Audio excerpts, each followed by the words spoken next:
ब्यास सिंह।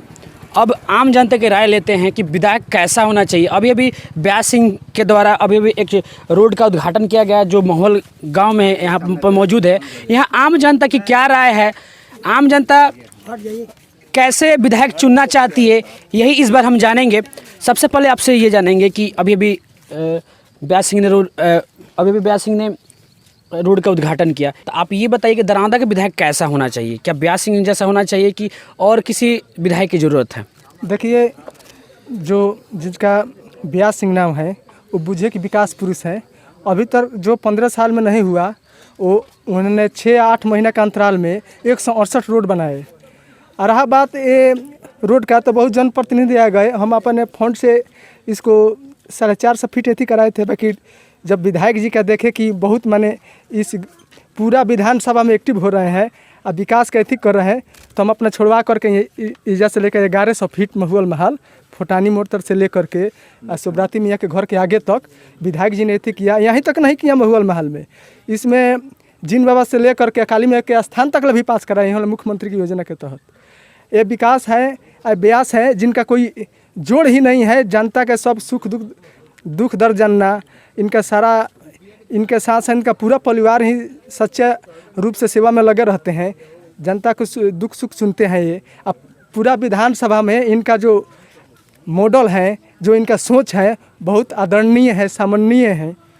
ऐसे ही विधायक को जनता चुनेगी। और रहा बात की एनडीए से निर्दलीय प्रत्याशी के रूप में थे, उसके बाद से ही अब तो पहले से जिला उपाध्यक्ष से प्रदेश कार्य समिति के सदस्य रहे हैं और BL2 का प्रभारी बना दिया गया इनको। और प्रदेश कार्य समिति के सदस्य आज है। यहाँ पर रथ भी चल रहे हैं। लगभग हमारे माननीय केंद्रीय गृह राज्य मंत्री नित्यानंद राय जी भी इनको मन से एथी कर दिए कि यहाँ पर ब्यास जी को कमल खिलाना है। इनका दावा है कि ब्यास सिंह का टिकट यहाँ से पक्की है, तो जदयू भी तो दावा कर रही है कि यहाँ से जदयू का भी तो कैंडिडेट होना चाहिए।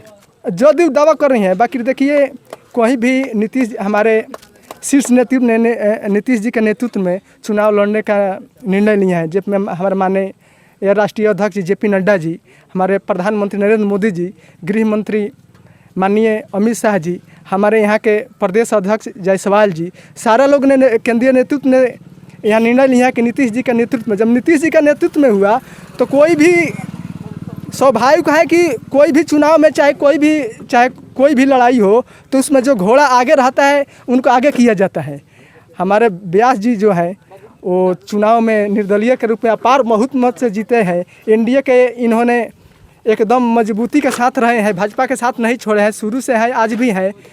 हमारे नित्यानंद राय जी भी बोले थे कि अगर चाहते तो राजद में जा सकते थे, कांग्रेस में जा सकते थे, जदयू में जा सकते, बाकी रे भाजपा के दामन थमे रहे, कमल के आड़ में बैठे रहे। एकदम फाइनल है कि इनको मैंने यहाँ पर ब्यास जी को विधानसभा में बनाया जाएगा है कि दरौंदा से। अगर नीतीश कुमार नहीं माने तो, क्योंकि दरौंदा हाई प्रोफाइल सीट है, इसमें बहुत बड़े बड़े बाहुबली भी दावा करते हैं। नीतीश जी को एनडीए का शीर्ष नेतृत्व है, तो नीतीश जी को तो मानना ही है।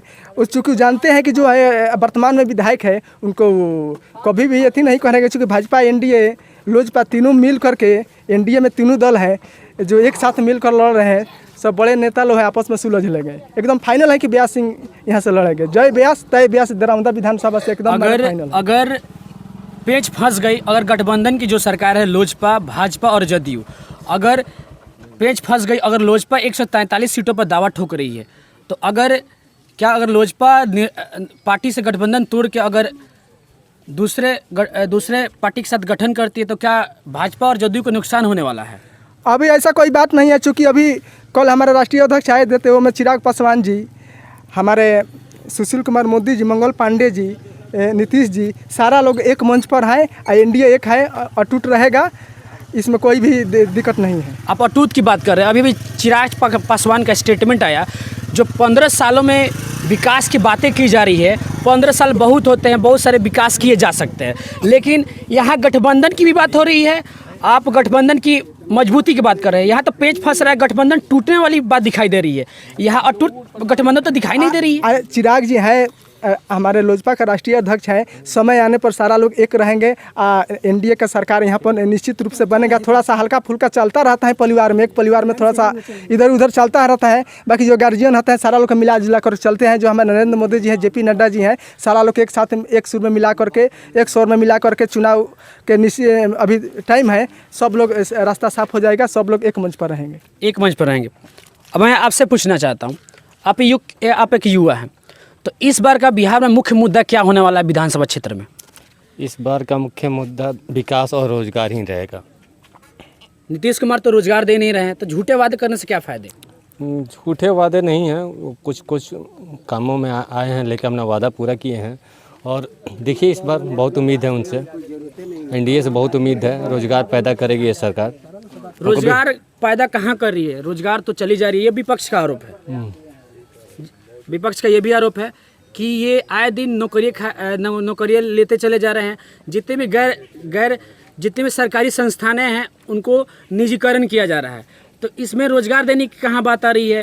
इसमें तो आरक्षण छीनने की बात आ रही है कि अगर हम निजीकरण करते हैं तो आरक्षण खत्म होने की बात है। निजी क्षेत्र में कोई भी जाएगा तो और ज़्यादा काम होगा। निजी क्षेत्र में काम चोरी बंद होगा और उसमें और रोजगार बढ़ेगा, और लोगों की भर्ती होगी, और लोगों की ज़रूरत होगी। तो तेजस्वी यादव ये दावा करते हैं कि मेरे पास एक रोड मैप है, मैं उस रोड मैप के जरिए बिहार में युवाओं को रोजगार दूंगा। तो क्या आपको ये लगता है कि उनका जो ये रोड मैप है सही तौर पर साबित होगा? नहीं, उनका रोड मैप बिल्कुल बेकार है। 15 साल में बिहार को बहुत पीछे लेकर चले गए। जंगल राज का पूरा ये रहा। जब से एनडीए आया है, बिजली के क्षेत्र में, चाहे रोड के क्षेत्र में, चाहे प्रशासनिक क्षेत्र में बहुत सुधार हुआ है। तो हमको उम्मीद है एनडीए से फिर भी कि इससे भी ज़्यादा हमको मिलेगा अगले 5 सालों में। 15 साल भी तो नीतीश कुमार भी रहे हैं। 15 साल में बहुत सारी व्यवस्थाओं को बदल सकते थे। 15 साल में बहुत कुछ चेंज हुआ। बिजली चेंज हुआ, उसके बाद सड़क में चेंज हुआ, प्रशासनिक रूप से बहुत सुधार हुआ, शिक्षा के क्षेत्र में बहुत सुधार हुआ। शिक्षा की आप बात कर रहे हैं, शिक्षा का स्तर कहाँ सुधार हुआ? आए दिन देखा जा रहा है कि पूरे बिहार की तौहीन हो रही है। नहीं, 15 साल अगर जंगल राज से तुलना करेंगे तो नीतीश कुमार के सरकार में बहुत कुछ सुधार हुआ है। अभी भी आने वाले 5 सालों में और भी सुधार होने वाला है। और भी सुधार होने वाला है। बाबा आई होगा, आई है ठीक बच्चों, और भी सुधार होने वाला है। आप ये बताइए, शिक्षा की बात हो रही है तो आपको यहाँ नीतीश सरकार में बच्चे सिर्फ खिचड़ी खाने के लिए जाते हैं, पढ़ने के लिए नहीं जाते हैं। जो टीचर होते हैं सिर्फ हाजिरी बनाकर चले जाते हैं घूमने के लिए, और जो मैडम जी होती हैं वो कुर्सी पर हाथ रख के स्वेटर बीनती हैं। तो आपको क्या ये लगता है कि जो नीतीश कुमार शिक्षा विभाग में सर्वश्रेष्ठता के दावे कर रहे हैं, क्या सही तौर पर दिखाई दे रहा है? देखिए वैसा कुछ नहीं है, ठीक ना। अभी जो फ़िलहाल में जो स्कूल चल रही है सब, तो जो टीचर बहाली हो रहे हैं, हम तो ये कहेंगे जो भी टीचर बहाली हो क्वालिफाइड हो, ठीक ना, और ग्रेजुएट हो, और अच्छी तरह पढ़ाई हो। जो भी स्कूल हो, प्राइवेट स्कूल हो या सरकारी स्कूल हो, अच्छी तरह पढ़ाई हो। और रह गए जो CBSE पैटर्न के जो स्कूलें हैं, जो आज बच्चों का जो फीस है वो 3000 है, 3500 है, या 5000 है, या जितना भी हो।